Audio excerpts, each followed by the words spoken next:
Hello, I'm Azai. Welcome back to Subahibi. I just took a really short break from the last episode. I really just had to go to the bathroom real quick. And then I probably just ate some wafers because I got hungry. That was about it though. And this is like maybe 20 minutes after. Yeah, 20 minutes after I recorded the last episode. It's just so interesting that I keep wanting to know what happens to Zakuro. You know? And I'm also like very awake right now, so I really want to play some more.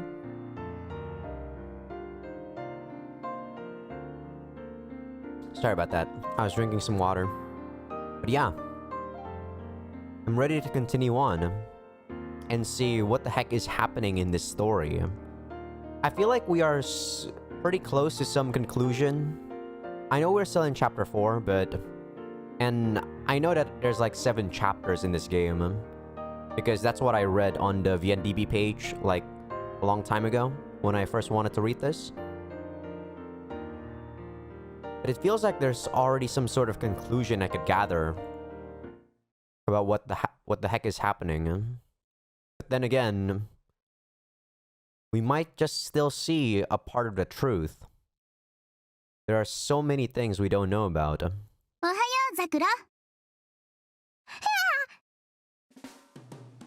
Someone behind me suddenly called out to me. Kimika 驚いたよ。なんでそんな驚くのよ。待ち合わせしてたんだからさ、そんな驚くことないでしょ。昨日いろいろあったから。This is when Takuji woke up. But Takuji didn't meet Zakuro until the day she did a suicide. でも全部大丈夫だったじゃん。ビクビクすることないよ。I wonder if Zakuro really did kiss us. Or, I wonder if Zakuro kissed Mamiya, which is, you know, Yuki. On the 12th. Because that is what happened on chapter 2. キミカは強いからそう言えるけど。なら、その強いキミカちゃんがザクロも守ってあげるからさ。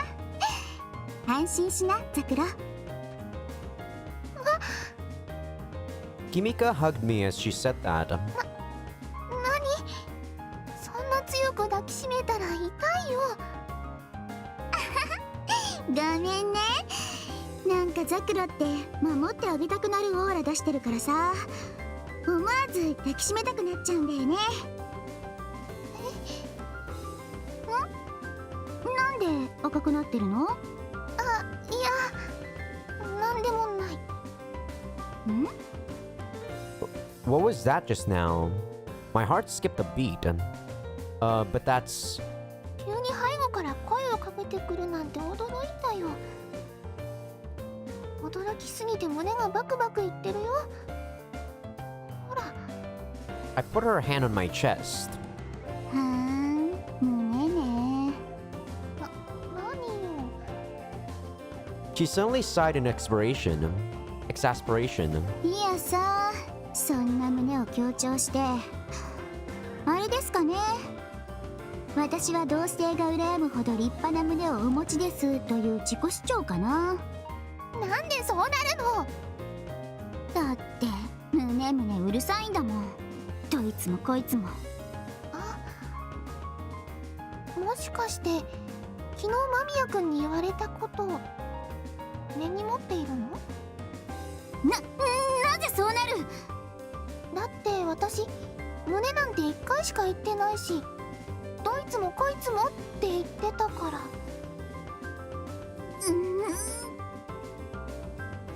Kimika got bright red in the face and looked away. あれ？もしかして怒った？なんで私があんな男の言うことなんて気にしなければならないのかしら。そんなことを言うのはこの口かしら。Yeah, this can't be what happens in reality. I do remember back when we were playing as Takuji, Takashima Zakuro replied to the message about the battle in the tower and some shit, right? And you can clearly see this Zakuro never replied to the message. And that's impossible. It doesn't correlate with the timeline at all. This is definitely an alternate end.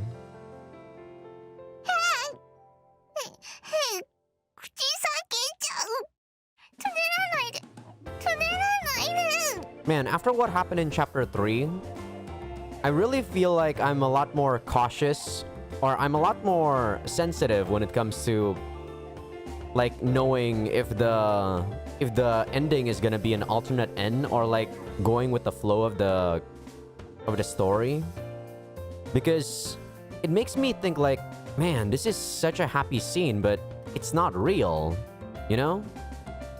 I feel like there are choices and it will lead to different outcomes, yes, but in the end, it doesn't fit with the story. Well, it fits because it's an like it said, it's an alternate ending, but there's already a predetermined scenario, right?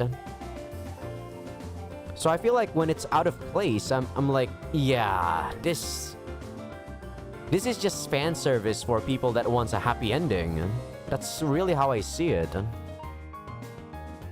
Like, it's not bad. I'm not saying it's bad. I'm just saying, I hate it. You know, because in a way, it's kind of pointless. They're like showing you a false sense of hope in this very, very bad story. She laughed like it was all a joke, but she pinched hard enough that it really hurt. ひどいよ。本当に痛い。ザクロがいらないこと言うからでしょ。たくさ。あとこのいらない脂肪。何この胸。こんな脂肪いらないでしょ。なんでこんな脂肪が蓄えられてるわけ？あれか。砂漠でも大丈夫とかいう例のあれか？何よそれ。それラクダのコブのこと？そういう特別な理由もなしに蓄えるな、こんなもん。そんなこと言われても。たく、民主主義的に言えばこの国は平等なんだろ？ならある意味私の胸へ回されるはずだった養分はここに吸い取られていたとも言えるんだから、せめて半分は返せ。何言ってるのよ、キミカ。I guess in a way I do appreciate this though, because we haven't had a very normal conversation in such a long time in Mamiya Takuji's chapter. Like, this is kind of refreshing. It's refreshing, but like I said, it's fake. Which is, I don't know what to feel about it. When you already know about the ending, you can kind of feel like there's something wrong if, you know, reality doesn't correlate with the ending. Kimika suddenly stopped groping my breasts. Like she just realized what she was doing. どうしたの？いやね、緊張をほぐそうかなってやったんだけど、もう効果あったよね。そんな緊張のほぐし方しなくてもいい。Oops, give me a sec. I forgot my glasses.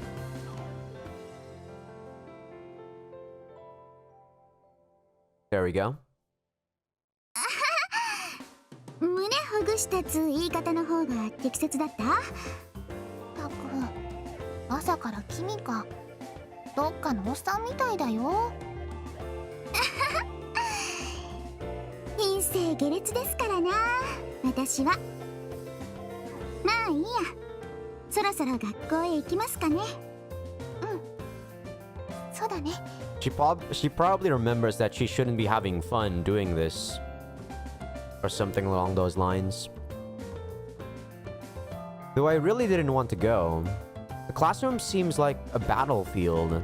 Though now that I think about it, it's always kind of felt like a battlefield. There were always so many landmines I could step on if I said the wrong thing. I always had to be careful and pick just the right words. Watching their reactions. If I'm not careful, I'll step on one of the mines. That's what the classroom has always been like for the two of us. Though now the landmines and bullets might be real, someone could actually end up getting hurt. There's no guarantee we'll be safe at the end of the day. So honestly, I just want to run away. But 私はもう逃げない。だけど勝つ望みがある時ばかり戦うのとわけが違うぞ。そうとも負けると知って戦うのがはるかに美しいのだ。また白のなんとか好きだね。Kimika said that resignedly. 文学じゃ敵は倒せないよ。敵を倒す学問は科学と物理のみ。でも文学は負けないよ。負けない？文学は勝つための学問じゃなくて負けないための学問だよ。Yeah, as long as your spirit doesn't let down, you'll definitely never lose. だから私は戦えるんだよ。Kimika looked at me blankly. Her cheeks looked kind of red too. どうしたの？なんで黙ってるの？いや、何にも戦ってないくせに何言ってるのかなこいつって。そうだよね。実際私はキミカに守られていただけ。偉そうなこと言えないよね。I think it's fine. でも私の戦いを決意させたのはザクロ。あの時ザクロが私の手を引いて走らなければ私は戦うこともできなかった。キミカ。だからあんたが言う通りだ。私は文学とか詩とかそういう回りくどそうで高尚なものは嫌いだけど、でもザクロの口から出たあの言葉はかっこよかった。だけど勝つ望みがある時ばかり戦うのとわけが違うぞ。そうとも負けると知って戦うのがはるかに美しいのだ。I don't think I'd be able to do that. Fighting, even though you know you're fighting a hopeless battle, I'd probably just flee. I don't think I really could do that. キミカも覚えたの？いや、この部分だけね。興味がてら図書館でパラパラめくってみただけ。あんたがご就寝の文学、いや間宮拓司が選んだ本って気になったからさ。キミカは間宮君のこと未だに疑ってるの？疑うも何も、あれは私の敵だ。でもなんかない。あれは敵だから私はあいつとも戦う。キミカ。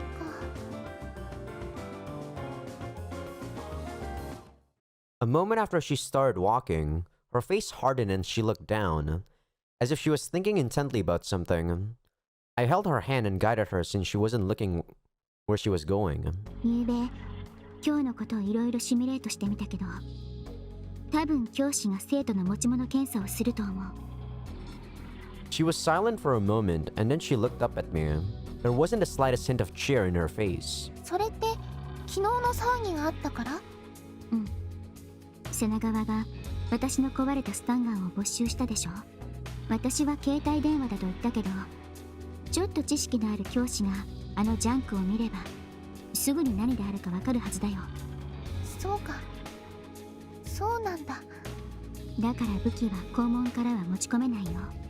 うん、わかった。Just as expected, we couldn't pass through the gate like normal. There were several teachers searching the bags and pockets of all the students coming into the school. それはそうと、キミカは大丈夫なの？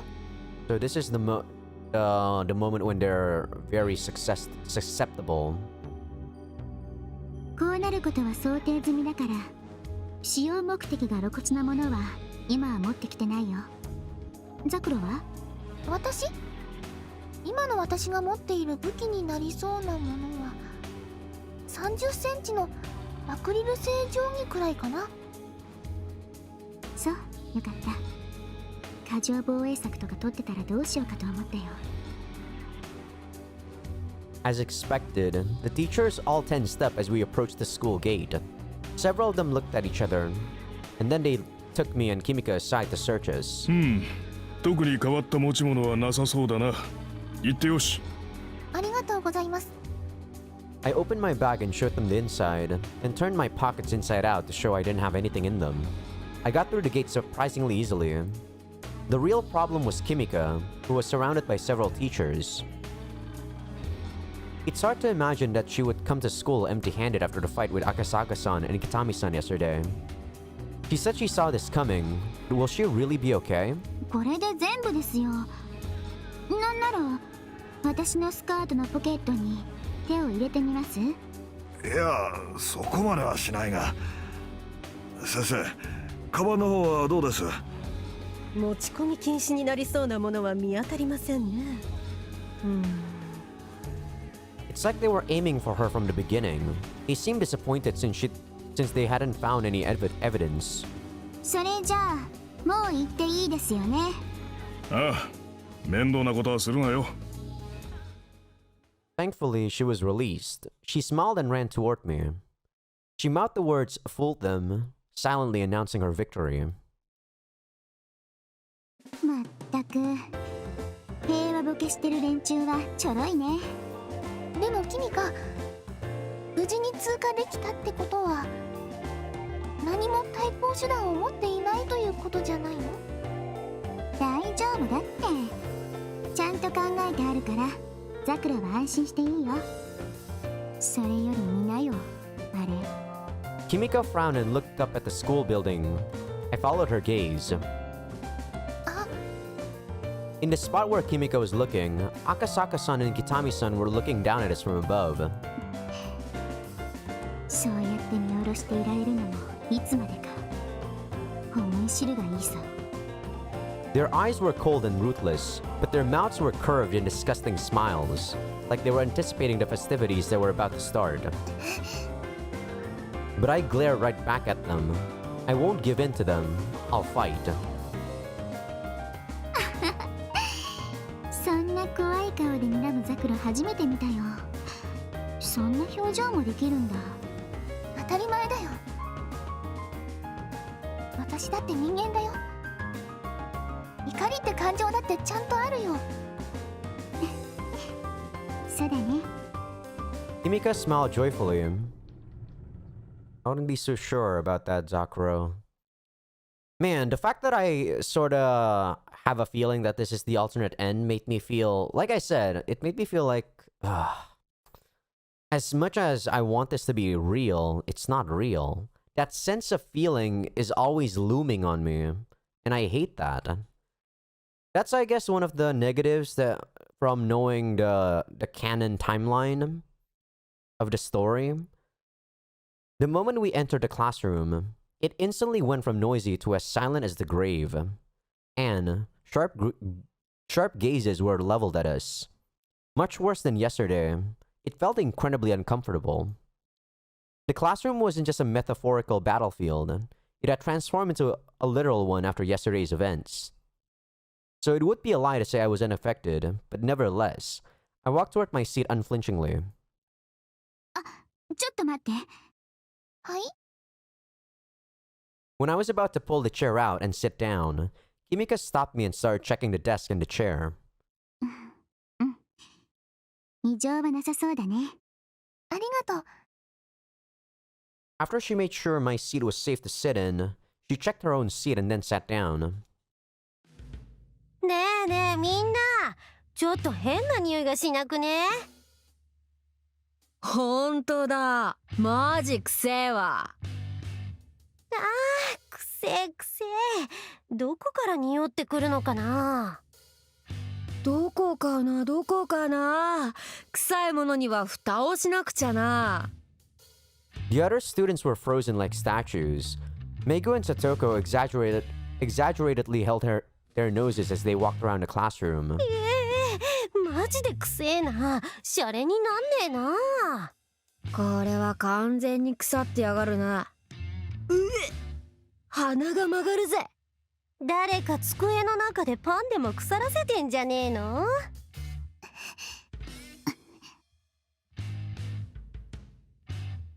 They held their noses like pigs and walked around. Then, as if they were planning it from the beginning, they moved toward our desks. ああ、ごめん。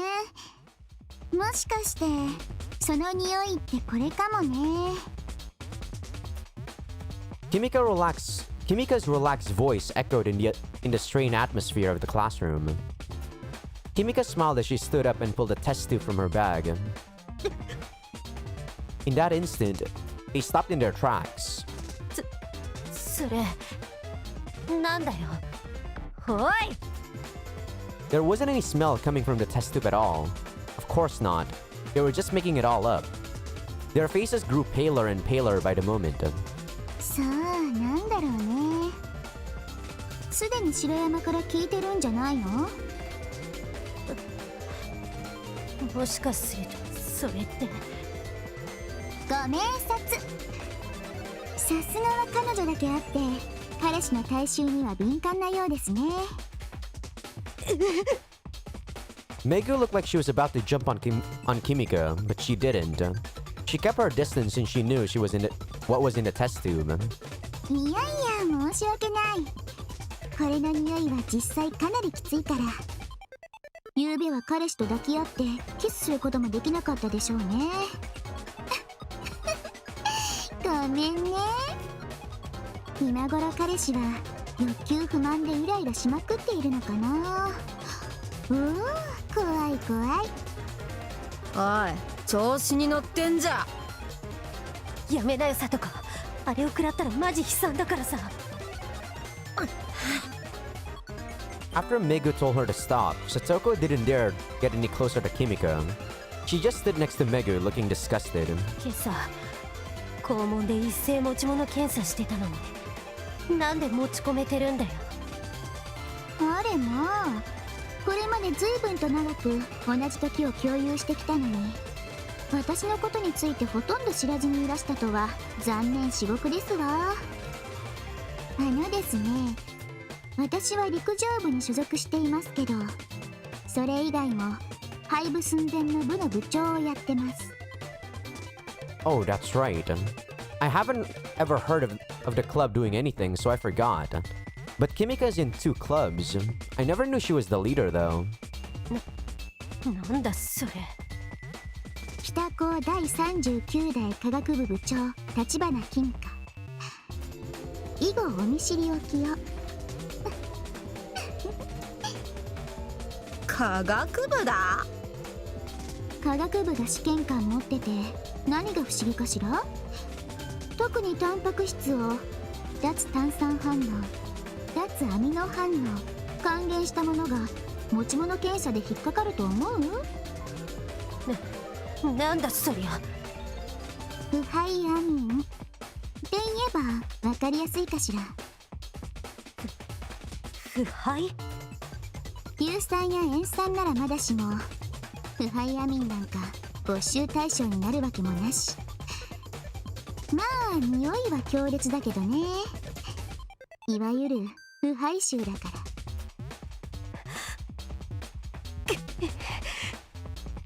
The two of them glared at her vehemently as they stood there. さて、ここにも持ち物検査をパスした物があります。見た目は布製品などに使う消臭スプレーの除菌プラスにしか見えません。まあ持ち運びは簡単だし噴霧口がオンオフ切り替えになっており内容物もこぼれにくい。でも例えばさ、これの内容物が強アルカリ性の水酸化ナトリウムだった場合。水酸化ナトリウム？基本的に水酸化ナトリウムはプラスチック製容器に密閉して保存。それは固体でも溶液でも同じなんだな。ガラス瓶を使わずプラスチックかゴムなどを用いる。つまりこの消臭スプレーの容器に水酸化ナトリウムを入れることは可能なわけよ。それがどうしたんだよ。さてこの水酸化ナトリウムをもし噴霧した場合、どんなことが起こるでしょう。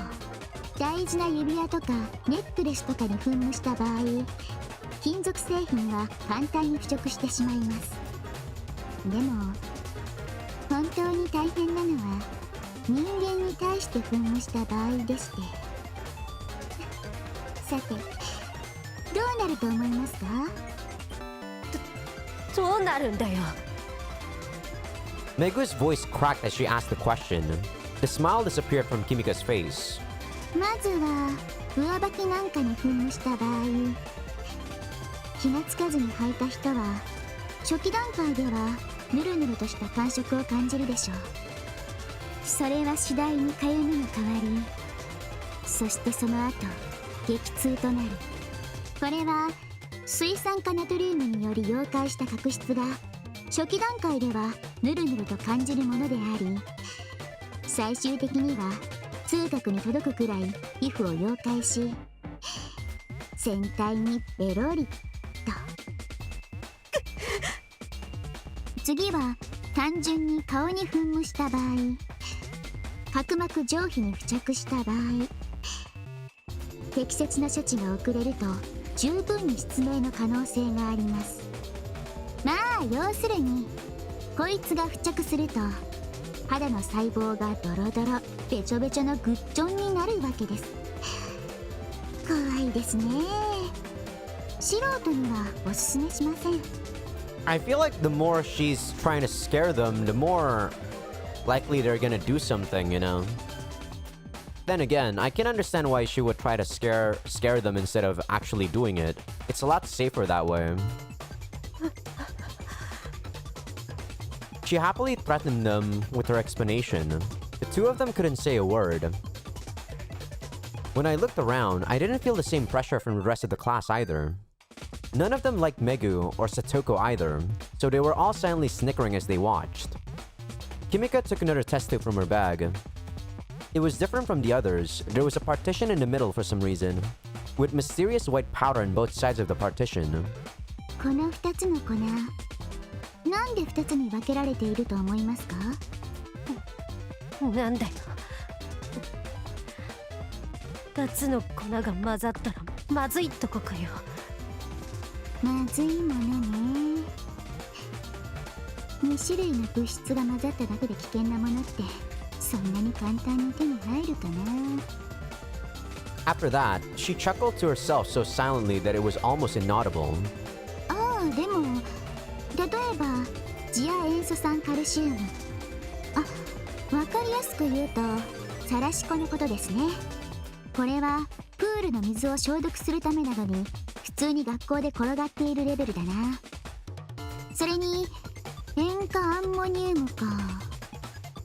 つい最近まで普通に買えたんだけど、今は免許なしだと買えないのか。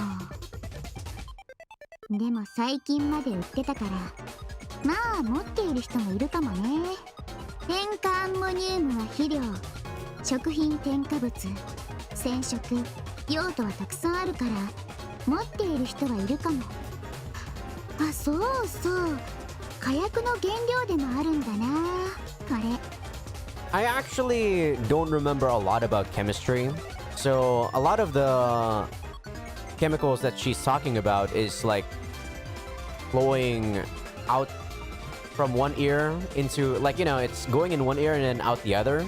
Like, I'm not sure if what she's saying about these chemicals are true or not, so I'm just gonna take her word for it. But I could still think that she's actually bluffing, but I'm not sure. Like I said, it's been a long time since I learned chemistry. 次亜塩素酸カルシウムと混合させると非常に不安定な物質となり、少しの衝撃でドカーンまあスタンガンとは比べ物にならないだろうな。なんたってその2つの粉の混合体は一般に火薬と言われてるものなんですからな。 Back when I was still in middle school, though, I was in this class called Electro, which was basically, you know, making parts from other parts. Like, you know, we measure resistors, we played with transistors, we played with dynamos. And my teacher actually said he could easily make not a TNT, like a bomb. It's actually pretty easy to make a bomb. I wasn't sure if he was saying the truth or not, but there was no need to lie about that. So I assume he definitely knows how to make a bomb. And he said the parts are actually not that hard to find. So what Kimika's saying is kind of believable. そうだ、他に塩化カリウムも入手が比較的楽かな。これにバッテリーを煮詰めて作った硫酸を混合させると、これまた不思議なことに大爆発するんだな。そんなもの学校に持ってきてるのか。 So he wasn't using chemistry though. He was mostly, you know, he was mostly combining parts from electronics and stuff. Who knows? Maybe you actually do need a few of these. Like, from what she said about the battery, that seems to make sense. You could definitely blow up a battery. ただ混ぜると危険な物質の話をしてるだけだし。よろしければ試してみます？これ投げつけると瓶の中身は混ざってその衝撃でドカーン。 As Kimika's voice grew more and more ominous, Megu's face, caked with makeup, tightened into an ugly frown. くしょバカ教師ども何やってたんだよ。あんな危険物を。まあお父様が理事長ですからね。何か仕掛けてくるとしたら持ち物検査は基本かなとは思ってました。そういう意味ではまあ想定内ですな。 The classroom was completely silent. All eyes were on the vial in Kimika's hand. If it really is an explosive, that means everyone in this room is in danger. A brusque voice ripped through the silence. Ora! Tachibana iru ga! I guess this is when Shiroyama dies. I thought it was yesterday, but I was really expecting Shiroyama to die. あらら、もう登場かよ。 Or maybe in this alternate end, he doesn't die. You know, this is more of a comedy end than anything. 翼。 Oh, all right. His name is Tsubasa. Kinda got me there for a bit. I thought she was saying Tsukasa. A male student that hardly ever shows up in the classroom suddenly burst in, frothing with rage. Even his girlfriend Megu was visibly afraid of him. てめえ、昨日のことを忘れたとは言わねえだろうな。ああ？何言ってるんですか。忘れやしませんよ。私にとっては低層の危機だったんですからね。 The other students who were trying to ignore that tussle before all gulped in unison when they saw Shiroyama, but Kimika didn't flinch. 女だからって甘くしてりゃいい気になりやがって。てめえ、血を吐くまで謝罪させてやる。 His eyes lit up with anger. He looked like he was about to punch her. 男が女に優しくするのは当然ですよ。ジェントルマンじゃありませんな。 With the way the current world works, Kimika, it's not natural anymore for men to be kind to women. It's natural for anyone to be kind to anyone they like, not necessarily women. それよりこれ新作なんだけど一つ試してみる？結構刺激的だよ。 Kimika held the tube with the divider in it up to eye level and waved it back and forth in front of him, challenging him to do something. だからなんだってんだ。昨日は不意をつかれただけでまた当たると思うなよ。Shiroyama flipped over a desk to intimidate Kimika, completely ignoring the person sitting at it. Kimika just smiled. 何吠えてるんだよ。吠えるぐらいなら殴りかかってくればいいじゃん。何机に当たってんのさ。ダサ。てめえ待てよ翼。邪魔すんなよこら。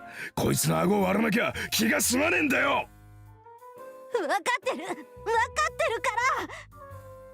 Shiroyama brushed Megu away and kicked another desk over. こいつのせいで俺が昨日どんだけひでえ目にあったかお前だって知ってるだろ。そうかもしんない。でも今は我慢しろよ。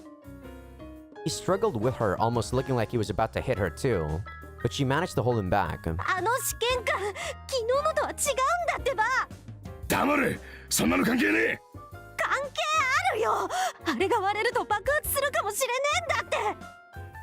そしたら昨日程度じゃ済まなくなるよ。あんたそれでもいいの？シャツに穴が開くだけじゃ済まないかもよ。なんだと。When she told him that, the tension in his body slowly faded, though the look of malice never left his face. 立花を見なよ。これだけ脅しをかけてるのに全然平気じゃないか。嘘っぱちな代物ならこうも余裕かます根拠にならないって。You'd be surprised how easily someone can fool themselves. If someone can fool themselves, fooling other people is no problem at all. Trust me, Megu. あんたの体も心配だけど、もし教室内で爆発したら下手すると警察沙汰じゃん。そうなるといくら私でもかばいきれないよ。ちゃんと分かってんの？If the police were called, it would be a blemish on our records as well. But it would be much worse for Shiroyama since he's been arrested several times before. He hadn't given in, but he had no choice but to stand his ground and stare menacingly at Kimika once Megu let him go. Kimika, one of the smallest people in the room, stood in the center of the tense classroom and giggled. バカバカ。いいから、とりあえずもうホームルーム始まるからさ、教室から出た方がいいって。けどあの女。後で何とでもなるだろ。ここで暴れたらあんたの方がまずい立場になるっての。ちくしょう、俺をここまでコケにしやがって。覚えてろよクソが、絶対殺してやるからな。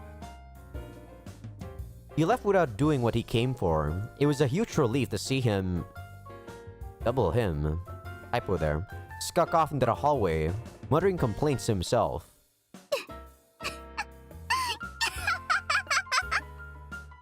Kimika's laughter echoed in the silent classroom. Everyone was afraid of the person who, until recently, had been the weakest person in the room.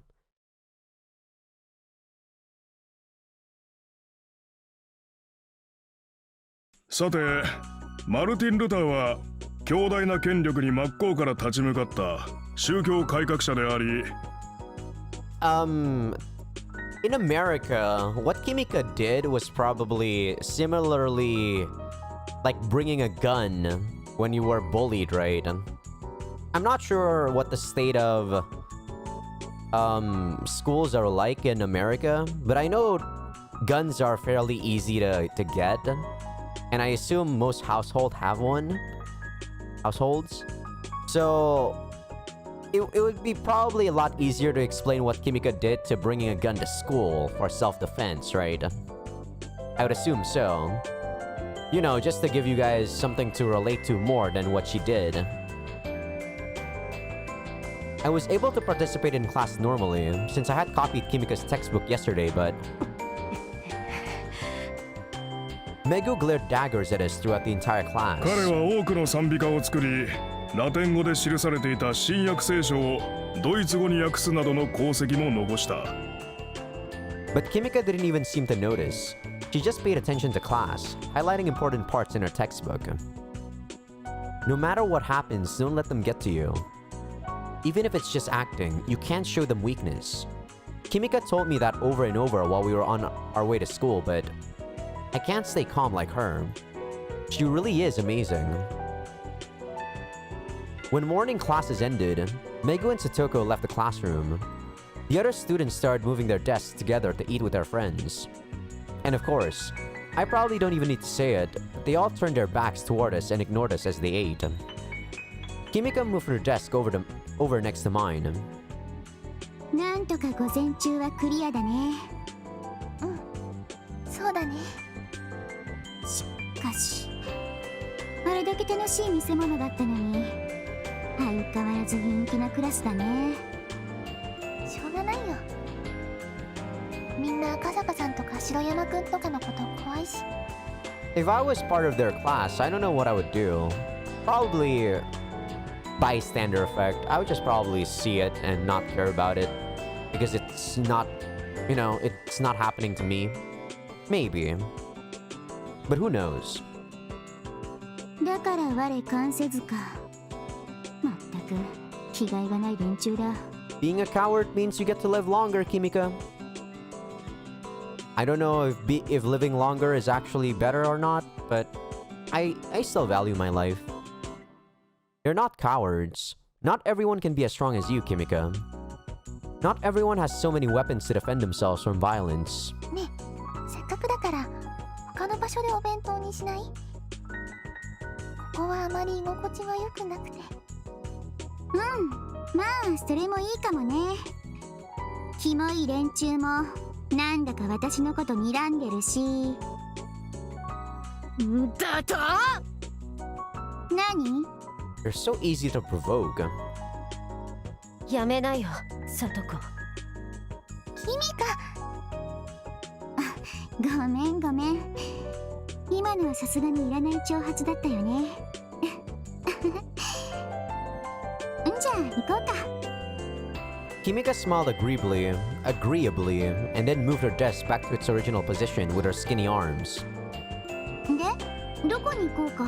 The roof, I assume. 他に誰もいなくて、どこまでも開放的で狭苦しくないところ。グラウンド？あ、いや、屋上に行こうかなって。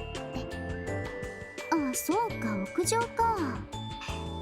私はザクロがいいっていう場所ならどこでもいいよ。何それ、変なキミカ。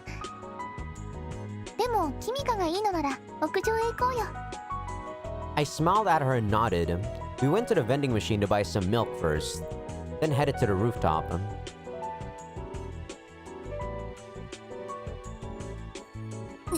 うわ、熱っ。 The building A rooftop gets way hotter during the day than I thought. これダメじゃない？ザクロ、ここにいると女性との干物が2つできるだけだわ。だから誰も来ないんだよ。知ってたのかよ。いいからいいから、とりあえず行こう。行く？どこに？そっか。Bと屋上はこんな涼しいんだ。日差しと風の関係。それでここはこんなに涼しいんだってさ。またお前か。すみません。 Tomosane? Mamiya-kun frowned when he saw me, and then shook his head back and forth like he was denying something. Yeah. あんたなんでここにいるの？それは俺のセリフだ。なんでお前らがここにいる？あのね、ごめん。私たちにもここ使わせてくれないかな。で、そっちのはあれが人に物を頼む態度なのか。You know, Tomosane is a lot kinder than I thought. Considering how he was portrayed in Takuji's mind, he felt like a really, really bad villain. But he's a lot cooler and, like I said, more calm than I thought. I thought he'd be more violent. ここは私とザクロが使うの。今すぐ出て行きなさい。なんで俺が出ていかなきゃいけない？先にここにいたのは俺だ。そうね。だったらどいてもらおうかしら。この前のお礼もしてないし。またいろいろと仕込んでるみたいだな。あんた相手にするのに警棒とか催涙スプレーじゃ全然ダメだって分かったから。キくんごめんなさい。 I think she's meant to say, I figured I wouldn't beat you. なんでザクラが謝るのよ。あ、いや、常識的に今謝るの私たちの方だから。ザクラはそうやってすぐこいつに騙される。ここは誰の場所でもない。痛いのならいればいい。俺と喧嘩したいのならいくらでも買ってやる。言ったわね。キミカ、謝って。でもダメ、悪いのはキミカ。謝りなさい。そんな。私。間宮くんごめんなさい。ほらキミカ。なんでそうなるんだよ。私はザクラのことを思って。Kimika looked like she was about to cry, and she looked so strong when she was arguing with Megu and Totoko just a moment ago too. そんなにそいつがいいのか。ザクラは私よりそいつを選ぶのか。Yeah, this fucking alternate ending, dude. I mean, it's not bad, and it's pretty believable that this would happen, but still feel, I don't know. In Mamiya Takuji's case, it felt a lot more natural. This one feels a lot more less dark and more comedic, and I find it, yeah, it's believable that this could happen. But you know, considering how dire the situation was in chapter 3, I don't know. I feel like this is so hard for me to accept. キミカ。私だってこんな頑張ってるのに。うるさくてかなわ。うるさい。何余裕かましてるんだボケ。勝負しろ。勝負したいならお前から手を出せばいい。貴様ごとき素人に遅れを取るような俺じゃない。にゃんだと生意気だ。ダメ。何そんな危険物を。それさっき爆発するって言ってたやつじゃない。止めるなザクロ。私はこいつを殺す。お前さ、そういう物腰だからあんな胸小さいんじゃねえの？なんですそっちの高島みたいに少しは女の子らしく振る舞えば父も大きくなるんじゃないのかって言ってるんだよ。そんな汚い言葉ばかり使ってるから女性ホルモンが少なくて胸がなくなるんだよ。Really? I don't know about that, Tomosane. なんだそのオカルト。この文系能がんな学説どこにあるんだよ。ソース示せ。データ示せ。参考論文示せ。キミカ落ち着こうよ。だってザクロが。I gently embraced Kimika. When she gets worked up like this, she looks like a little puppy. So I wondered if she would come down if I hugged her, just like I do with puppies. ザクロ。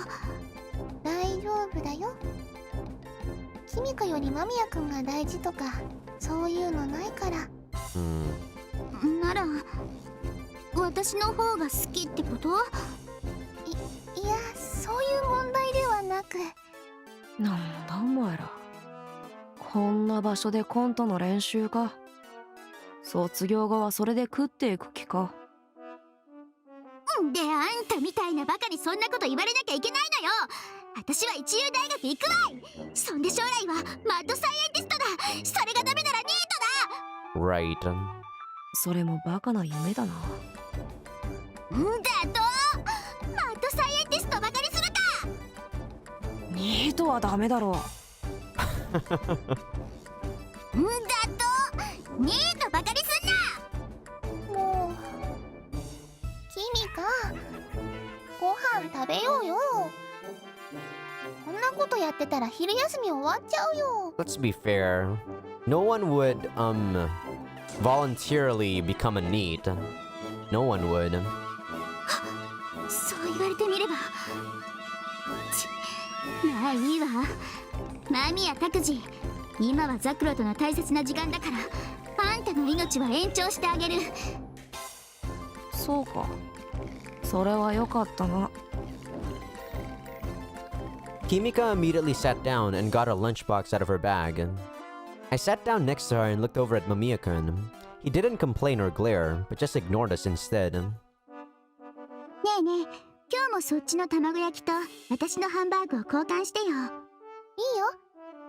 キミカのハンバーグは美味しいからね。Mamiya-kun suddenly laughed when we opened our lunchboxes and started trading food back and forth. なんだよ、お前にはゴマの一粒もやらんぞ。いらねえよ。何がおかしい。いや、お前みたいなやつが作る弁当ってドカ弁みたいなもんだと思ってたから、案外ちっこい可愛らしいの作ってて笑えた。そんなことで笑えるか、ボケ。もうキミカ、間宮君もそんなこと言ってはダメですよ。キミカは結構料理が上手なんですから。へえ、それでそれ食えるのか。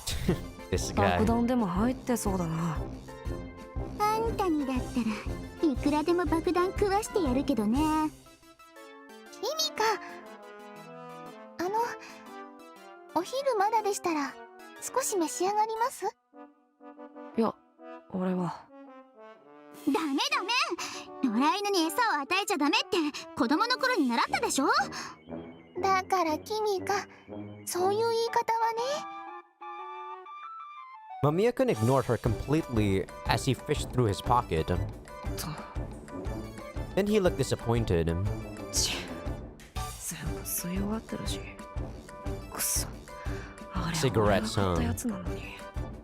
絶対にユキのバカだな。何かお探しなのですか？ He looked even more restless than before. いや、タバコが切れてたから。タバコ？ただダメですよ。体に悪いですよ。あ、そう、よかったね。よくないですよ。何？タバコが欲しいの？それなら、はい。As she finished chewing her food, she pulled her back closer and grabbed a small white box. She definitely rigged the cigarette. I jumped when I saw her pull cigarettes out of the last place I would have expected them. なんでそんなもの持ってるの？ちょっとキミカ、タバコとか吸わないよね。まあいいじゃん。それよりいるの？ She dodged my question and held out the box to Mamiya-kun. The cigarettes all had feminine designs printed on them. 墓入りとかあまり好きじゃない。じゃあいらないのね。いらないとは言ってない。何よ、欲しいの？ならあげるわよ。はい。He took one cigarette from the box, put it in his mouth, and lit it with an austere metal lighter. His face softened as he exhaled the white smoke. さすがバカね。そんな体に悪いもの吸って。持ってたのお前だろ。私は吸わないわよ、そんな毒。ならなんで持ってるの？タバコの葉から抽出したニコチンはいろいろなことに使えるのよ。どんなことに使うの？机に塗ったり、ドアノブに塗ったり。使い方次第で誰でも混迷状態にすることが可能。Really? Can you extract the nicotine though? Like just the nicotine? I don't know. いろいろなことって主に混迷状態だけ。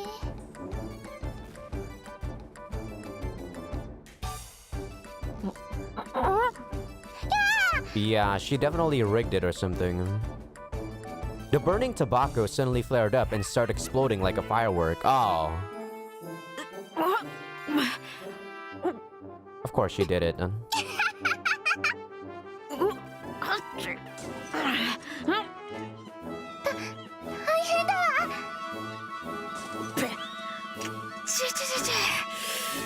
なんだよこれは。 Even Mamiya-kun couldn't stay cool after that. It looked like he kept it in his mouth and endured the heat for a moment because he didn't want to spit it out. 引っかかったなバカめ。てめえのいたずらか。そのタバコ中を丁寧にくり抜いて途中からニトロセルロースに詰め直したのよ。あとマグネシウムの粉によってフラッシュ効果を増量しておいた。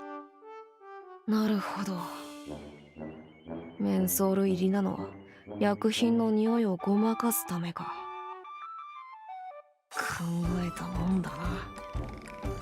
He wore an expression of utter resignation as he crushed the box of cigarettes. 大丈夫ですか？やけどとかしてません？ Man, Kimika is a lot pettier than I thought. まあこの程度の危険察知できない俺が悪い。んでご丁寧にこんなくだらないものをなんで用意したんだ。反対用に決まってるでしょ。こんなもん城山なんかに使ってどうするのよ。それで目的は？言うまでもなく復讐だ。何の復讐だよ。うがー、何の復讐だよとかどの口が言うか。私がどんだけあんたにひどい目にあったか。ひどい目って。だから何がだよ。とにかく私のエストレイマラティオ PF2 タクティカル担当をすぐに返せ。返さねえよ。何だからよ、あれは慰謝料だって言ってるだろ。いきなり襲ってきたのはお前なんだから。故ならコルトガバメント M1911A1 を返せ。あれも慰謝料だ。はあ、どこの世界にエストレイマとガバメントを慰謝料に取る人間がいる。すぐ目の前にいるだろ。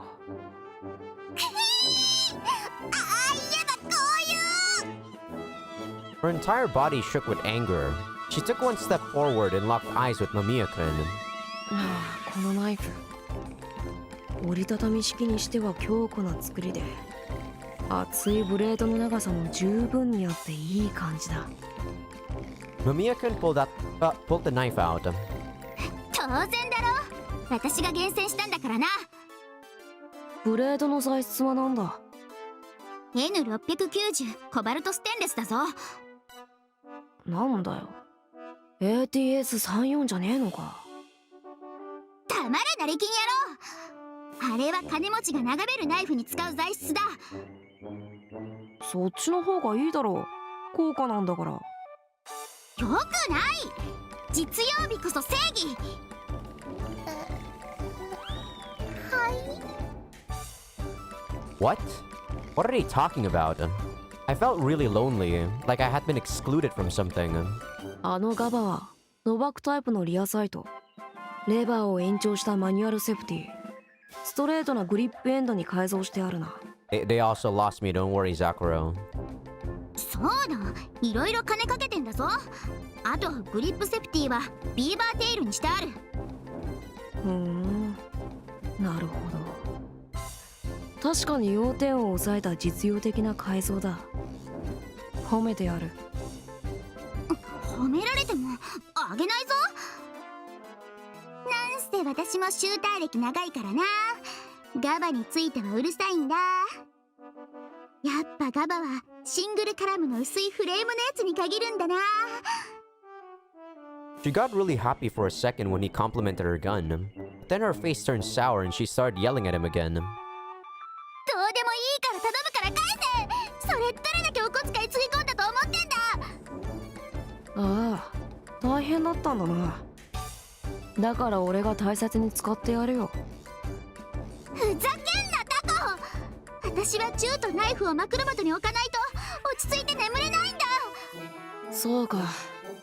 代わりに渦メガンか What's ミッ that? クスベッラップでも置いておけよ。私はどこの赤ちゃんだ。夜泣きで寝れない大人がいるんだ。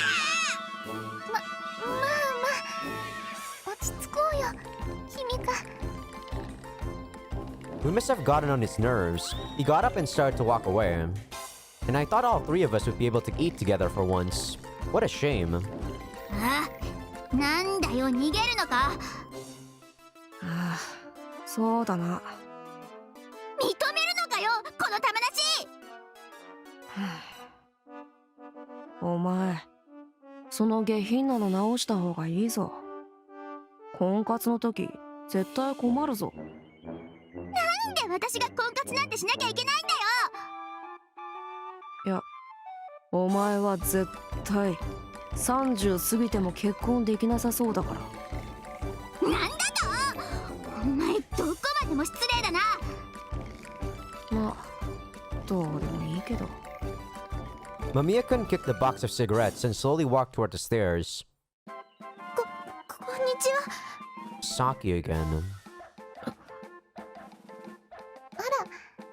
あさきちゃん。 Ooh, Tomosane doesn't seem to like her. どうも。 Hasaki-chan looked at me and bowed lightly. Then she stood in front of Mamiya-kun and blocked his path. やっぱりここだったんだ。とも兄さん。Tomo-ni-san. 誰が友兄さんだ。 Right. That was what Tsubasa said, right?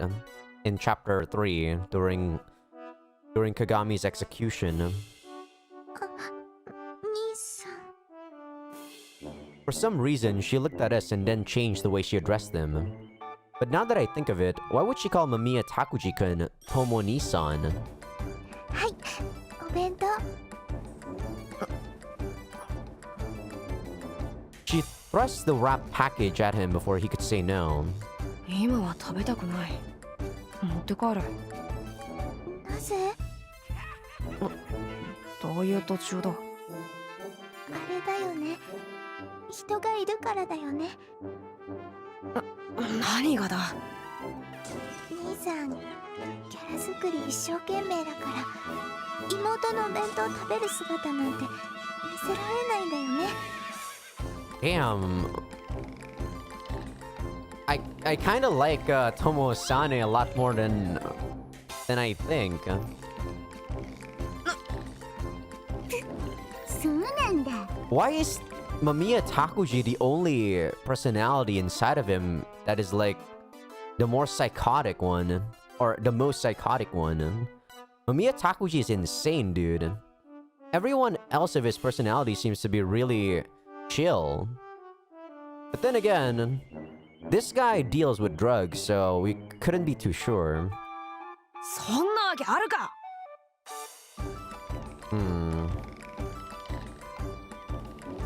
なんで？ご飯まだ食べてないよね。いや、食べた。食べてませんよ。てめえ、高島。やっぱり。そうで。 Oops, sorry. はい。兄さん、せっかく私が作ってきたんだから食べてください。 So who does she really think is her brother? Tomo-sane? Or is it Mamiya Takuji? She is Mamiya Hasaki, right? I guess Tomo-sane... I don't know. Tomo-sane was supposed to be the Tsukasa sister's brother. But they said that Tomo-ni-san died. But I don't know how he died. I don't know, like... His personality, like this split personality thing is definitely developed because some sort of trauma.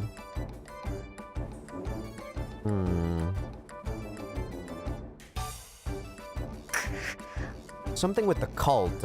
I really want to know what goes on with the cult. そんな小さな妹に諭されてやんの。うるせへえ、これはさきちゃんが全部作ったんだ。はい。味にはあまり自信がないのですけど。 The lunchbox Hasaki-chan had brought was so large and garish that we were both surprised. Our lunchboxes looked pathetic by comparison. よろしければ皆さんも。ここいつらに餌与えるな。んだと。お前がさっき言ったことだろ。私もダメでしょうか。別に兄さんの許可なんていりません。だいたい食べないとか言ってた人ですから。だからそれは。はいはい、皆さんも食べてください。どんだけ兄弟でスペックが違うんだよ。なんでこんなクズにこんな素晴らしい妹さんが。We all sat under the blue sky and shared a noisy meal together. Kimika and I had to wipe the smiles off our faces and put on stoic expressions when we walked back into the classroom. It was practically expected at this point. The moment we walked into the room, all conversation stopped and everyone looked uneasy. I took a deep breath and walked to my seat. I checked the chair and the desk before sitting down, just like Kimika told me to. Nothing wrong with them. I was worried they would do something, but they didn't try anything during class, though they glared at us all throughout the class. Kimika yawned out of boredom, though that must be a bluff, but then...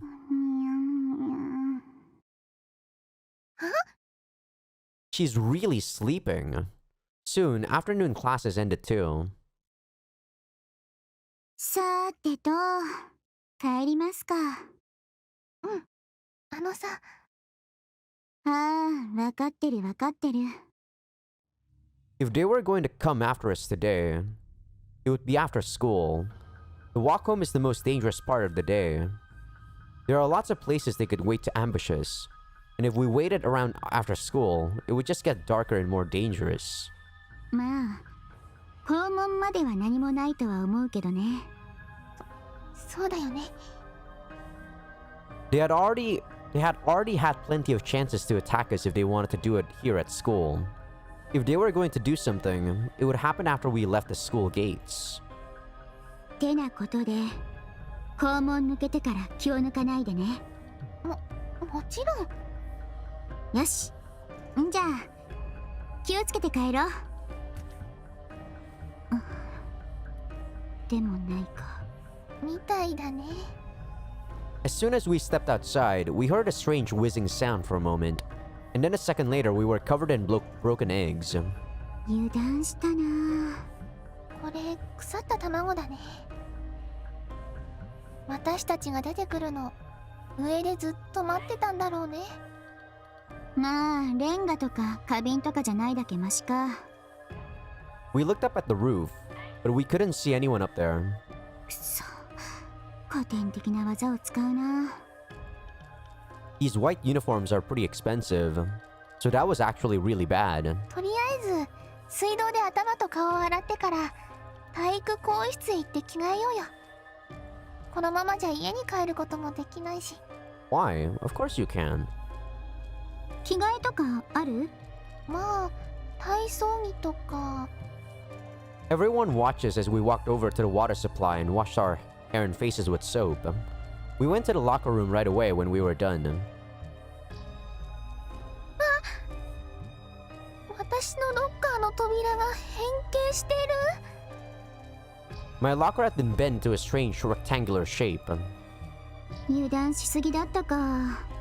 朝のトラブルから何もなかったから隙ができてたんだろうね。でも上から卵降ってくるとかあんまり思わないよ。予測できないじゃ済まないんだけどね。私だけの問題じゃないんだから。ザクロを守るって決めたんだから。ミスでしたすみませんじゃ済まないんだよね。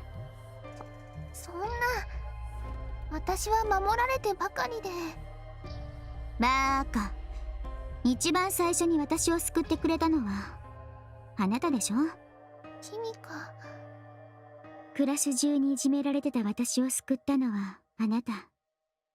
そんで私はあなたに何にも恩返しできてない。だから何があっても今度は守り通す。キミカ。Our locker was fine. Maybe because it was locked. My locker, on the other hand, was almost comically warped, since I didn't expect them to attack us like this and never locked it. The only thing left in my locker was a swimsuit. I don't know if that was an act of kindness or yet another form of bullying. Did they want to laugh at me walking home in a swimsuit? すく水だけ。ナイスバディなんだからそれ着て帰ったら。なんでそうなる？冗談。仕方ない。ある程度制服が乾くまで待とう。多分それが狙いだろうから。I don't understand why they don't just go home. In my school, back in high school, whenever there's like some guy's or girl's birthday, they would sometimes throw rotten eggs at them for a surprise birthday party. They could probably lie to their parents if they need to. 狙い？夜なら何してもバレない。そう思ってるんでしょ。だったら今すぐにでも帰らないと。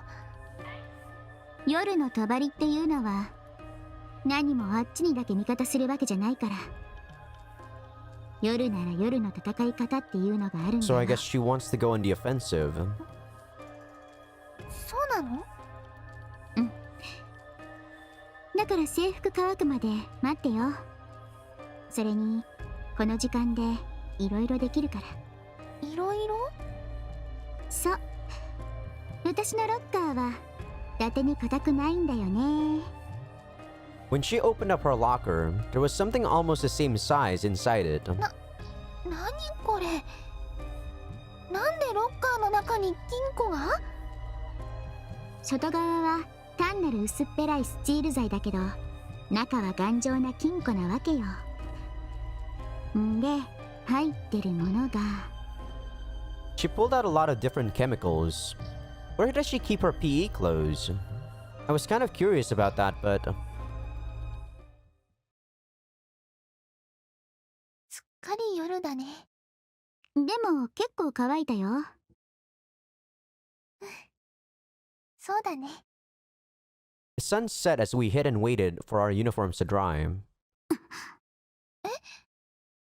はあ、いちいち待ってたんだ。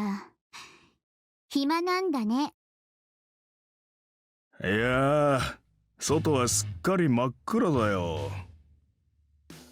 何やってるの？こんな時間まで学校に残ってちゃダメでしょ？もうすっかり真っ暗だよ。夜は怖い人ばかりだよ。まったく危ないな。ふん。まあいいえて妙ってところかしらね。まあ想定内というより。君か？ I was confused by her actions. She put her hand up her skirt and started feeling around for something on her waist. 何？ここで自分から服を脱いで詫びを入れようってのか？どこまでおめでたいんだか、あんたらは。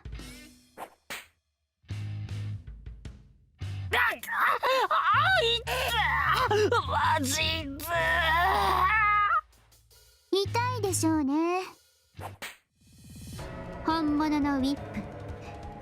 肉が裂けるほど痛いらしいよ。The whip in her hand was clearly different from the kind she used to give orders to animals, or the kind used in acrobatics. It was designed to be used as a weapon. She wrapped it around her waist like a belt and hid it under her clothes. これなら複数でかかってきて一度に相手してあげられるよ。 I don't know about that. If they actually get the whip with their hands, I think you might be in trouble. これは少しまずくない？ I don't know how strong a whip can be though, but can't you like get the whip when she's trying to whip us? It could be possible even though it would hurt your hand a lot. 攻撃用の鞭ってビールの缶を楽々切断しちゃうらしいぜ。 Wait, really? Okay, maybe I underestimated its power. いって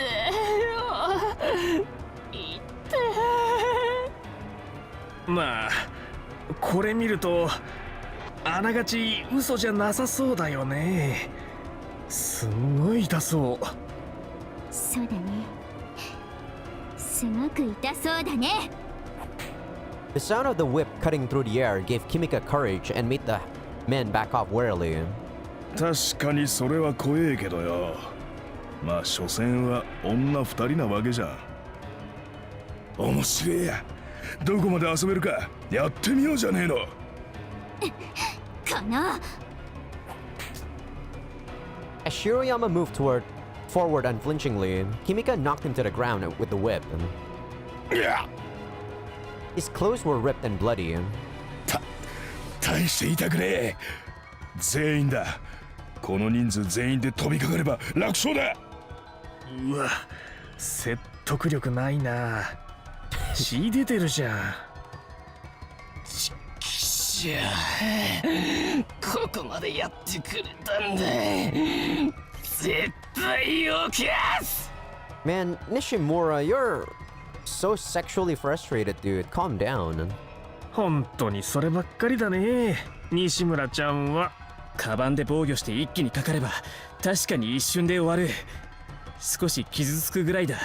死にはしない。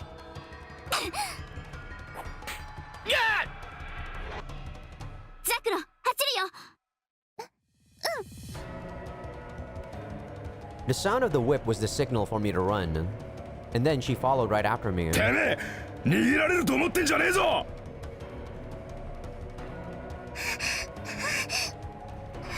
まっすぐ肛門まで突っ切って。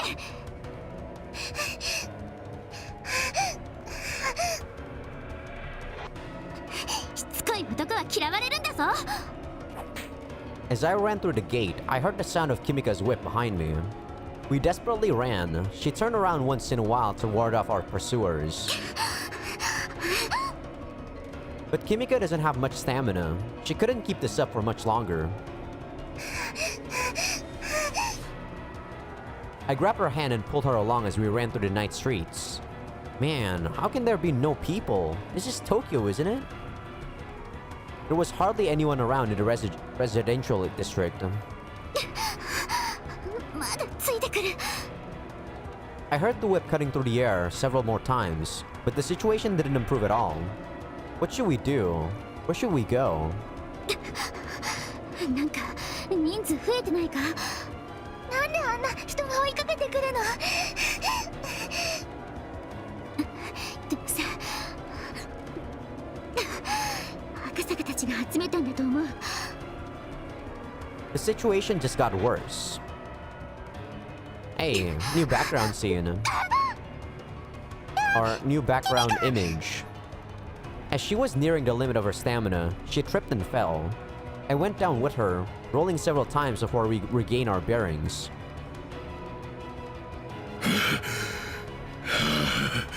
やっと追い詰めたぜ。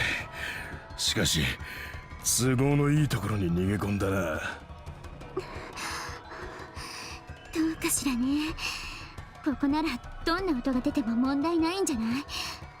そうだな。お前らがどんな悲鳴を上げようと問題なさそうだな。 Isn't the residential district a lot more safer?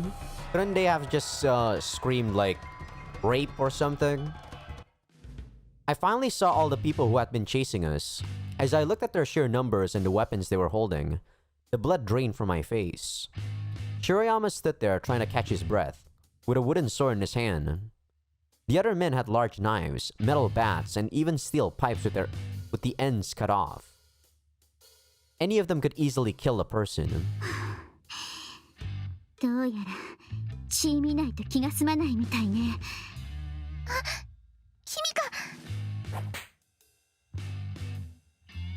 Kimika, her breath still ragged from running, stood in front of me to protect me. She stared down the laughing men that were eyeing us. Even though she was hardly able to stand, she took several test tubes out of her bag. さてと、本当にこれを使うとは思わなかった。そんなもん手に持って大丈夫なの？何？ When I looked closer, I noticed that several of the men were pointing air guns at Kimika. お前がそれを投げるのとエアガンがそれに当たってお前の手元で破裂するのどっちが早い？それがどのくらいの威力か知らねえけどその位置だとお前だけじゃ済まないかもな。割れたガラスが高島に突き刺さるぐらいあるんだろう。ザクロ、ここからすぐに立ち去って。あんたたちは動くな。動いたら有無も言わさずこれを投げつける。だったら私を煮るなり焼くなり好きにすればいいわ。Definitely have to do this. This definitely didn't happen, dude. Because if you recall in chapter 3, we did have sex with Kimika and she did say she was a virgin back then. マジかよそれ。すげえ弱い精神だな。Definitely an alternate end. I keep saying definitely, but I can never say with certainty. But, you know, like, it's always, like I said, it's always looming at the back of my mind that this is just an alternate end. どうする？ザクロの身の安全が保証されないのならこれを投げつける。直撃した人間はただで済むと思うな。おお、怖い怖い。なるほどね。それほどの覚悟というわけですか。さあどうする？わかった。高島には手を出すな。そういうこと。さあ逃げてザクロ。逃げられるわけないじゃない。ザクロ困らせないで。へへへ。油断しすぎ。I feel like I should mute them. This is definitely going to be a sex scene, for sure. Several men jumped out of the bushes and pinned her down. You know, I shouldn't have been voicing the sex scenes. I keep forgetting. I actually did voice a sex scene back in chapter 3. I think I'm gonna upload the one that cuts the sex scene. Because even after I cut the sex scenes, there's just so many scenes in that last chapter for chapter 3.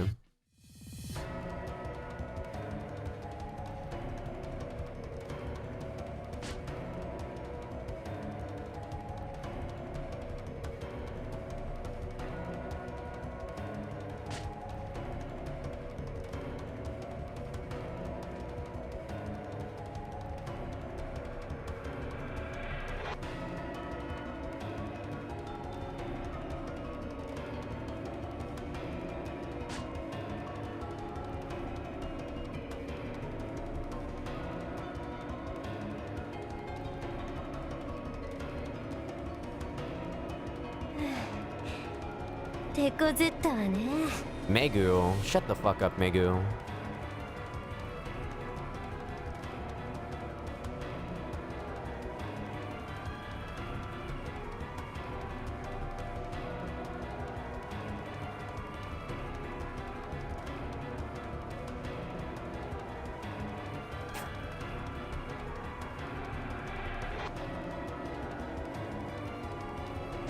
Wow. I didn't expect Zakura to be so angry. Rip off her face, what the fuck?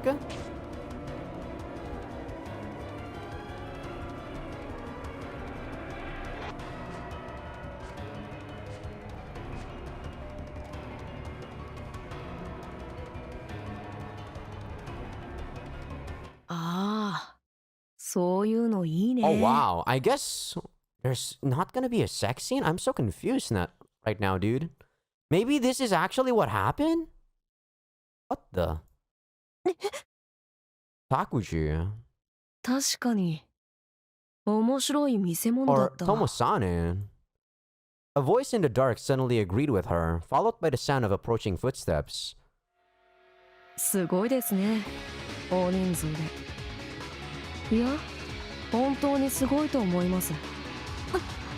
マミヤ、タクジ。ところで皆さん、誰の許しを得て俺の女に手出してるんです？ね My women, huh, Takuji? Or Tomosane, I guess. こいつらって間宮さんのものなんですか？ The men who seemed so threatening a moment ago all changed their tone and looked nervously at Mamiya-kun, as if they didn't want to upset him. ええ、二人とも俺のおもちゃです。いえ、なんでもありませんです。 Numata looked anxious and uncomfortable when Mamiya-kun looked at him. He scratched his head, laughed and looked down. あんたどうしてここが分かったんだよ。 When she saw Numata back down, she raised her voice and asked Mamiya-kun that question. まあなんとなくですかね。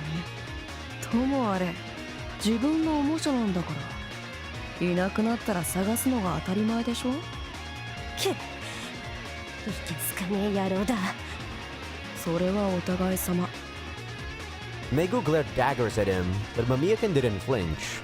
Megu is so prideful that she hates people like Mamiya-kun. てなことで二度と手出さないでくれますか。何？だからさ、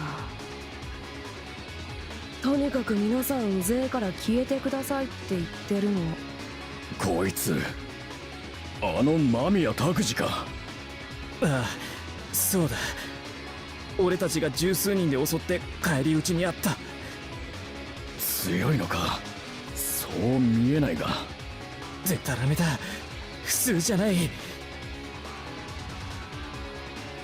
バカマミヤ、どさくさに紛れて調子こくのもいい加減にしろ。はあ。いつ私があんたのおもちゃになり下がった。お前あれか、もうボケが始まってんのか。人生を前衛的に生きすぎちまったのかよ。何言ってるの。お前なんておもちゃだよ。貴様ぶっ殺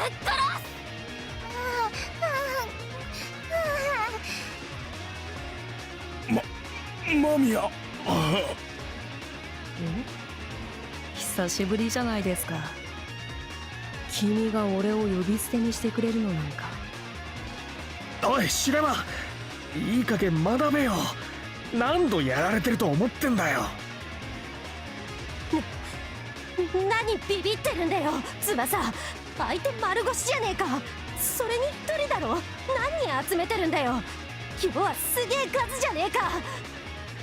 そうだよ、こんなやつにビビってんじゃねえよ。そうだよな。ちくしょう。間宮、丸腰で吠えてるんじゃねえぞ。丸腰？ああ、そうだ。こっちは15人、Oh. しかも武器ありだ。 Oh shit, he has the knife. Is he the one that's gonna kill Shiroyama right now? Oh fuck. あれ11人しかいなくね。 15. あらあら、本当だ。11人しかいないよ。They started to panic when they realized they were missing 4 people. あのさ、これね、この辺りの人間片っ端から締めてるんだよ。俺の顔見たら即刻逃げる人間だって多いんじゃない？うるせえよてめえら。ちょっと人数が減ったくらいなんだ。こっちには武器があって有利なことに違いはねえだろ。ああ、武器って例えばこれとか。Yeah. Mamiya-kun casually pulled a knife out of his pocket and flipped the blade out. それ私のエステレイマー。ナイフは肝オタの大事なアイテムなんですよ、白山くん。なあ、やばいって。間宮君に逆らうとやばいって。絶対に。何ですか、白山くんだけですか。他は戦意喪失？そんなつまらなすぎるでしょ。ではこれならどうです？どうして？ Mamiya-kun threw his only weapon into the darkness behind him. はあ？てめえどこまで舐めてるんだよ。 Unsurprisingly, Shiroyama's eyes lit with anger, like Mamiya-kun had poured oil on the fire. マミヤ、無謀すぎる。 Just like Kimika, I had no idea what he was thinking. これならいけるんじゃね。だったら早くやっちゃいな。こんなひょろっちいやつ余裕だろ。そうだよ、どう見ても強そうじゃないじゃんか。いや、あんたらはあの人が暴れてる姿見たことないからそんなこと言えるんであってね。だいたい自信があるから捨てたんだろ。ナイフだってさ。いや、ここでやらないとお前だっていつまでも間宮にぶん殴られ続けるぞ。そうなんだけどさ。敵を目の前に作戦会議とかやめません？やるかやらないかはっきりしてくださいよ。情けねえぞお前ら。ここで男を見せろよ。さっきから舐められっぱなしじゃねえか。ほら翼も黙ってんじゃねえよ。何やってねさあ早くしようよ。俺も今日あたりが限界なんだわ。明日になったらもう少し温和なやつが死ぬまで間宮拓司の担当になるらしいんだな。I thought it was supposed to be today. I guess I miscalculated. Today, roll, peaceful. What's he muttering to himself about? さあお前らを苦しめてきた俺に復讐するならこれが最後のチャンスだ。ああ、やってやるよ。ここでてめえをボコボコにしてやるよ。だから座敷犬みたいに吠えるなっての。うおりゃShirayama swung the wooden sword at Mamiya-kun before he even finished his sentence.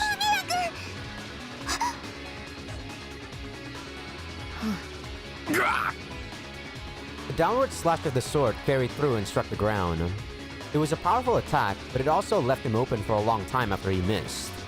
Mamiya-kun moved his upper body just enough to dodge the attack, putting him in arm's reach of his opponent. 木刀の素振りからやり直した方がいいですよ。力いっぱい振り下ろすなんてどんだけ素人ですか。嘘。すごい。歩けば即武道。覚えておいて損はないと思いますよ。This turned into such a shonen story. He thrusted his finger into Shirayama's throat. Yes, exactly what I would have done myself, Takuji. Throat, windpipe, it's like most of the humans have a lot of weaknesses in their body. Their windpipe is definitely one of them. For guys, their balls also one of them. Shirayama collapsed on the spot. Definitely what I would have attacked first too. Also, the eyes, of course. Never fails. これは演舞などではないので触れるだけで終わる場所しか狙わないですよ。ほらね、やっぱり間宮君に勝てるわけないんだからさ。しきし複数で同時に行けば問題ないんだよ。俺パスな。間宮君、俺は最初っから逆らってないからね。ああ、わかった。んで飯沼と横山は Mamiya-kun looked a little disappointed. He was still as intimidating as the devil as he asked that question. おい、いいのか、教師。お前ら男だろ。まあそうだけど。なあ、同時なら問題ないだろ。いくら間宮でも。そうそう、同時で来るといい。そんだけ獲物があれば怖くないでしょ。ほら、それじゃあお望み通りボコボコにしてやるぜ。The frightened men regained their composure when they signaled each other to attack. あれって Low lives.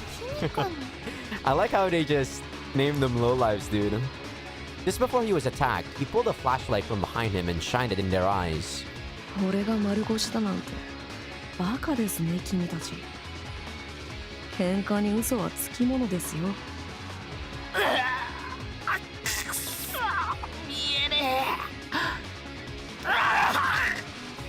Ooh, that was a good scream. I heard a loud crack, and then Nishimura, who was standing closest to Mamiya-kun, fell to the ground, howling in pain. あんな簡単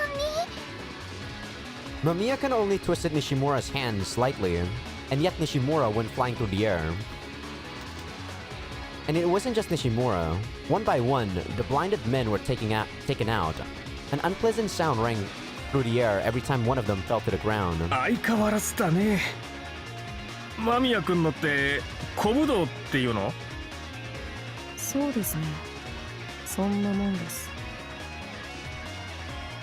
I was shocked to hear his voice so calm as he cut through his enemies, knocking them to the ground one by one. さて、残った連中の視力も回復してきたようだし。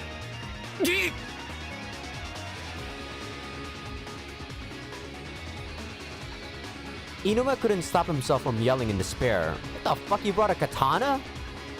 Mamiya had pulled a sword from somewhere to fight the rest of his opponents. He took a flawless defensive stance as he stood in front of them. ちょっとそれ本物マジシャレにならないでしょ。安心しな。本物ではあるけど、歯は削り落としてあるから切れねえよ。ほら、痛くなかっただろ。Mamiya-kun slashed diagonally down onto the terrified Inuma, knocking him to the ground in an instant. Even if it doesn't have a blade, hitting someone with forged steel that hard could seriously hurt. Inuma's skull might have been broken. さあ、残りの人も遠慮せずにいらっしゃい。Mamiya-kun snickered and waved them closer. The men with weapons charged at him, one after another. I couldn't bear to look at it. I silently looked away. I could still hear the merciless sound of human bodies being broken.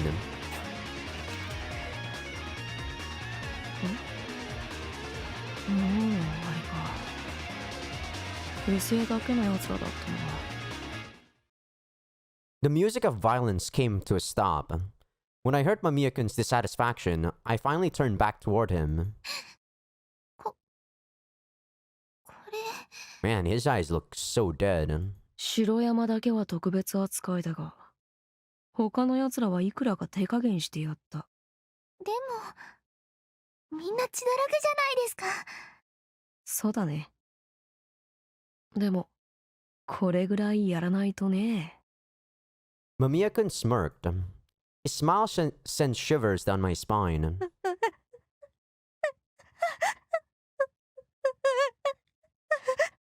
これで残りはお前ら二人だけ。Mamiya-kun strode over to the two women who were quivering in fear. His expression hadn't changed the entire time.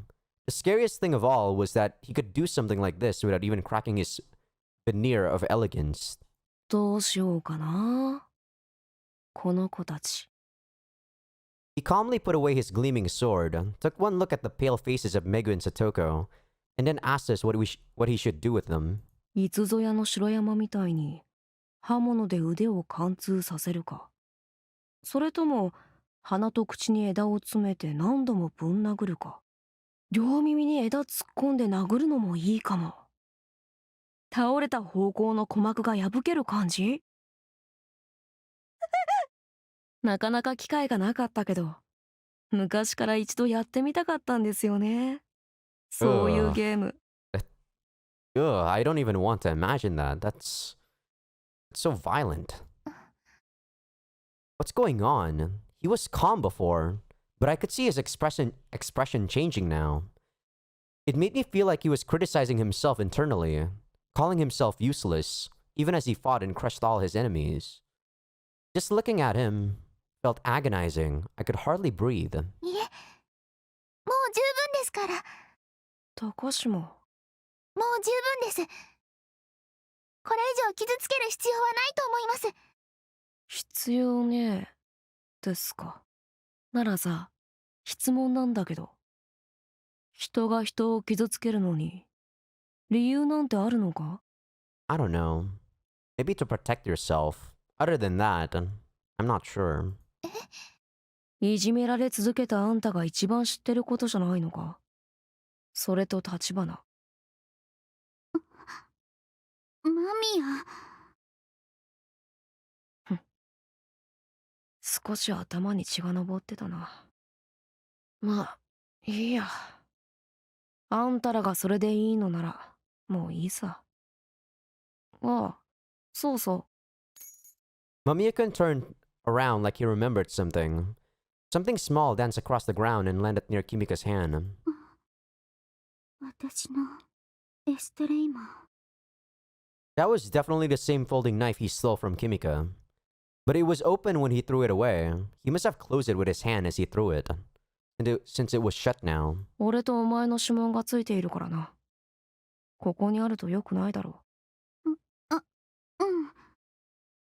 Kimika slowly reached out and grabbed it. Then she put it in her pocket with a second glance. じゃあな。 He had already turned away from us and started walking when he said his goodbye. I should have said something back to him, but I hesitated to say farewell. I just silently watched as his form disappeared into the darkness.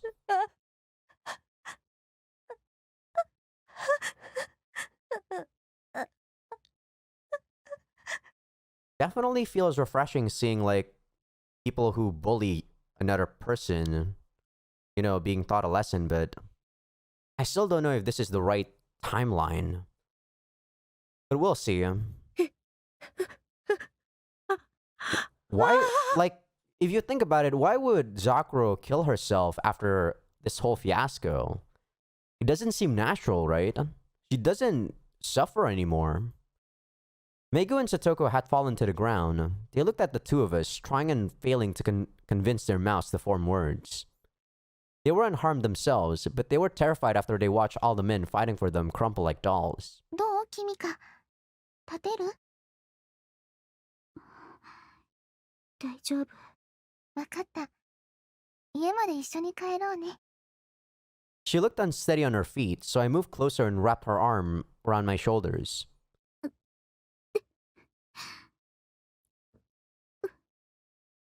私、無力だった。何言ってるのよ。最終的に、私はザクロを守ることができなかった。私は、何も。そんなことないよ。そんなこと。 I tried to soothe her as she looked away and cried. I had to stop myself from embracing her right there. I would probably just hurt her if I hugged her now, since she was injured, and I didn't want to hurt her pride either. Until now, I've always felt like my life was a living hell, as if I was about to be crushed by my perpetual fear. But now, that's all changed. I've made a wonderful friend.